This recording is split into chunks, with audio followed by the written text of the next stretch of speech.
Sometimes I look at things, I'm just like, poverty is manufactured. People want you poor. Why would we be affected with Iran?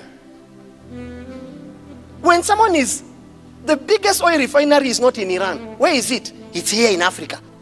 Our own people. Cut deals with such people. You can bring fuel down 70, 80. Even if fuel becomes zero, wouldn't it be the best thing for a leader that you want your people to be able to afford, right?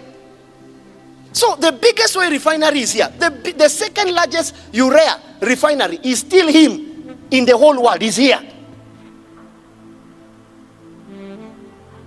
Why should we be buying 50 kg of, what do you call it?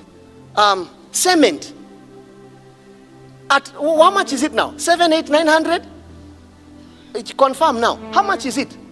Why would you be buying cement at that amount of money? Yet the things that produce cement are here. Yeah, I don't understand.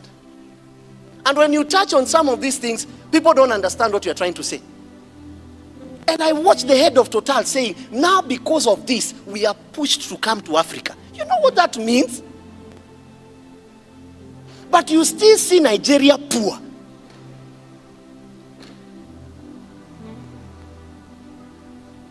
You still see the neighboring countries poor. You wonder. I've been to Nigeria many times. I asked a normal driver that's carrying me. The driver is complaining, oh, you know, fuel has gone up. Then I just want to study what is up according to a Nigerian. The amount of money he tells me he buys a liter, I laugh. I say, you come to Kenya, you die. You will not survive in Kenya.